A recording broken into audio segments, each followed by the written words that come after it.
जय श्री कृष्ण दोस्तों। आज मैं लेके आया हूँ आप सबके लिए श्री कृष्ण का एक नया अनमोल संदेश, जिसे सुनकर आपके ऊपर भगवान श्री कृष्ण की आशीष होगी, भगवान श्री कृष्ण की कृपा होगी और आपकी ज़िंदगी भी कृष्णमय हो जाएगी। और जिसकी भी ज़िंदगी कृष्णमय हो जाती है उसे जीने का एक सही रास्ता मिल जाता है। और जिसकी ज़िंदगी कृष्णमय हो गई है, इसका मतलब ज़रूर पिछले जन्म में श्री कृष्ण से हमारा कोई पुराना नाता रहा होगा। और मनुष्य देह पाने के बाद हम भगवान श्री कृष्ण की भक्ति करते हैं, इसका मतलब उनका हमारे ऊपर बहुत ज़्यादा आशीर्वाद है और हम पर उनकी बहुत बड़ी कृपा है।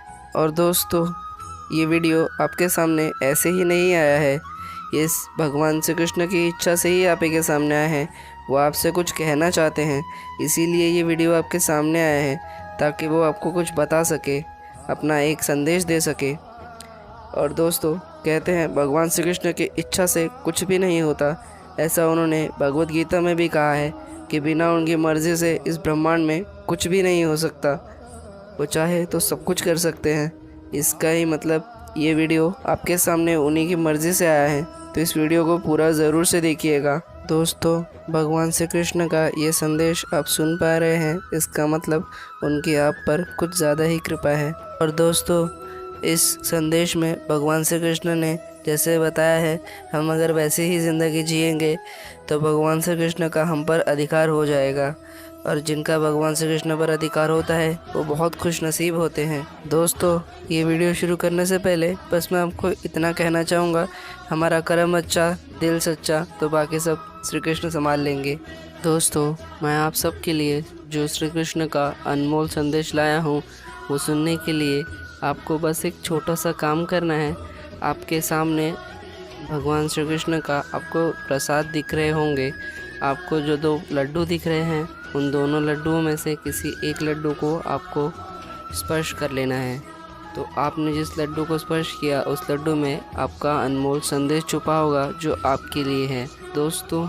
और फिर प्रसाद के रूप में इस संदेश को भी जान लेना है। दोस्तों, जो कोई इस संदेश को जानकर इसी की तरह जीने की कोशिश करेगा, उसकी भी ज़िंदगी संवर जाएगी, उसकी भी ज़िंदगी कृष्णमय हो जाएगी और उसकी ज़िंदगी में उसको कृष्ण का आशीर्वाद सदैव के लिए प्राप्त हो जाएगा। दोस्तों, तो जानते हैं, जिन्होंने पीले रंग का प्रसाद चुना है, पीले रंग का लड्डू चुना है, उनके लिए भगवान श्री कृष्ण क्या कहना चाहते हैं। दुनिया में तेरे किए गए काम की अगर कोई तारीफ ना करे तो दुखी मत होना, क्योंकि तू ऐसी दुनिया में रहता है जहाँ जलता तो दीप और बाती है, तेल और बाती है, लेकिन दुनिया कहती है दिया जल रहा है। भरोसा ज़रूर कर लोगों पे, लेकिन अंधा भरोसा मत करना कि लोग तुझे मूर्ख और अंधा समझने लगे कि तू उन पे आंख बंद करके सीधा हर बात पे उनके भरोसा कर रहा है। ऐसा कभी मत करना। तेरी ख्वाहिश है, तेरी मर्ज़ी से उठाया हुआ बोझ है तेरे कंधों पर।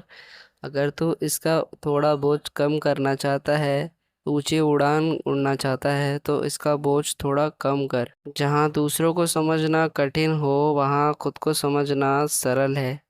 वहाँ खुद को समझना थोड़ा आसान पड़ता है। खुश रहने का सिर्फ एक ही सरल मंत्र है कि उम्मीद खुद से रखनी है, दूसरों से नहीं, क्योंकि दूसरे तो उम्मीदें तोड़ते ही हैं। जिंदगी में कभी किसी को दुख मत देना। अरे, दूसरों को उजाड़ कर बसे तो क्या बसे। इसीलिए कभी किसी को जिंदगी में मत रुलाना, क्योंकि दूसरों को रुलाकर हंसे तो क्या हंसे। दुनिया में दूसरों को हंसाते चलो, तो खुशियाँ बांटते चलो। दूसरों की दुख में कभी अपनी खुशी मत ढूंढना, क्योंकि तेरी खुद की ज़िंदगी में ऐसा बहुत कुछ है जो तुझे अभी ढूंढना है। ऐसा बहुत कुछ है जो तुझे अभी बहुत खुशियाँ दे सकता है। इसीलिए अपने अंदर झांकने की कोशिश कर।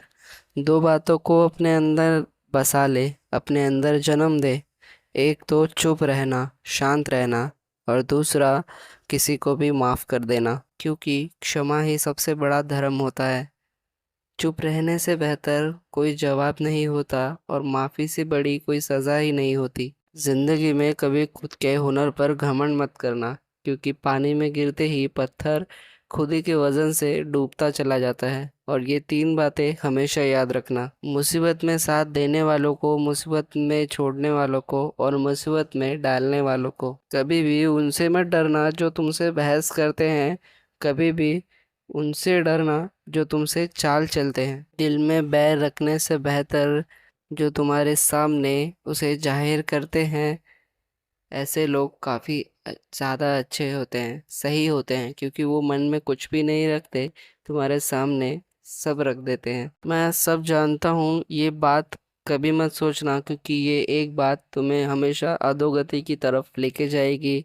मैं सब जानता हूँ, ये सबसे बड़ा भ्रम होता है। अगर तुझे खुद सम्मान चाहिए तो तू दूसरों को सम्मान देना सीख।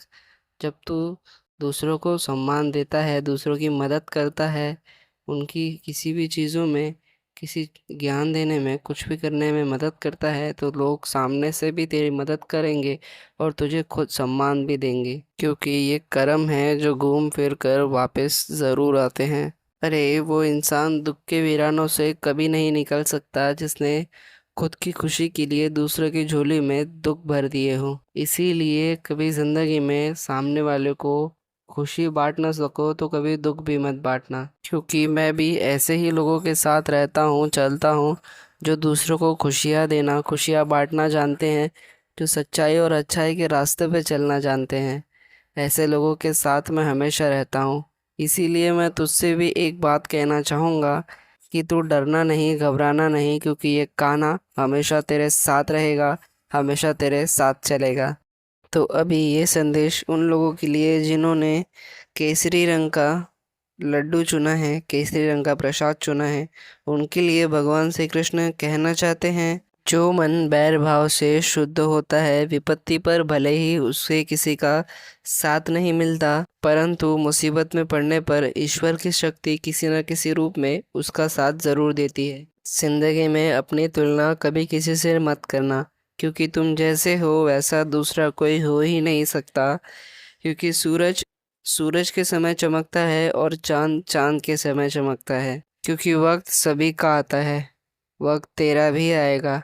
जिंदगी में बस जो तूने गलतियां करी है उससे तू सीखेगा और भविष्य में वही गलतियां फिर से नहीं दोहराएगा, तो तेरा भविष्य सुनहरा बनने में ज़्यादा वक्त नहीं लगेगा और तेरा ये कृष्णा भी तेरा साथ कभी नहीं छोड़ेगा। अरे खुश रहने का बस एक सीधा सादा मंत्र है। कौन क्या कर रहा है, क्यों कर रहा है और कब कर रहा है, ये सारी बातों से तुझे बस दूर रहना है। जब तू ये सब से दूर रहेगा तो तेरे मन को अपने आप शांति मिलना शुरू हो जाएगी। और जिसका मन शांत होता है वही अच्छे विचार कर सकता है और भविष्य में क्या करना है, उसका भविष्य कैसा है, इसका विचार कर सकता है। इसीलिए तू मेरा नाम ले। तुझे शांति चाहिए, मेरा नाम ले, तुझे शांति मिलेगी। और अध्यात्म की तरफ अपने कदम बढ़ा। जब तू अध्यात्म पे चलता है, अध्यात्म के रास्ते पे चलता है, तो धीरे धीरे तेरा मन शांत होने लगता है। तू वहाँ पे मेरा नाम लेता है, कान्हा का नाम लेता है, तो धीरे धीरे तेरी सारी परेशानियाँ, मुसीबतें, उलझनें सारी ख़त्म होने लगती हैं और फिर धीरे धीरे तेरा मन शांत हो जाता है। जिसका मन शांत होता है वही अच्छे विचार कर सकता है। इसीलिए अपने विचार अच्छे रख, क्योंकि जो अच्छा सोचता है उसकी ज़िंदगी में वैसा ही होने लगता है। इसीलिए तू अपने विचार सकारात्मक रख, ताकि तेरी ज़िंदगी में अच्छा अच्छा होने लगे और फिर तुझे जो चाहिए वो भी मिल जाता है। इसीलिए बस अहंकार से दूरी बनाकर चलना, क्योंकि अहंकार और संस्कार में बस इतना फ़र्क होता है कि अहंकारी इंसान सामने वाले को झुकाकर आगे बढ़ने में खुशी पाता है और संस्कारी इंसान खुद झुक कर सामने वाले को आदर देने में खुशी पाता है। जो व्यक्ति अहंकार से दूर रहता है, सबकी मदद करने में भरोसा रखता है, सबकी मदद करता है और जो संस्कारी होता है, ऐसे इंसान को कान्हा कभी नहीं छोड़ता। ऐसे इंसान की मदद करने के लिए कान्हा हमेशा तैयार रहता है, कान्हा हमेशा तैयार रहता है। तो दोस्तों, यहीं पे श्री कृष्ण का यह अनमोल संदेश समाप्त होता है। आपको ये संदेश कैसा लगा और आपने कौन से रंग का फूल चुना था, ये कमेंट बॉक्स में ज़रूर से बताइएगा। आपको ये संदेश कैसा लगा ये ज़रूर से बताइएगा। कमेंट में राधे राधे लिखना, श्री कृष्ण लिखना मत भूलिएगा। और आपको ये संदेश पसंद आता है तो इसे लाइक ज़रूर कीजिएगा। और ऐसे ही और संदेश पाने के लिए आप चैनल को सब्सक्राइब भी कर सकते हैं। हम काफ़ी कहानियाँ, भगवान के स्टोरीज़ वगैरह ऐसा सब भी डालते हैं। तो मिलते हैं और नए एक संदेश के साथ। तब तक के लिए जय श्री कृष्ण।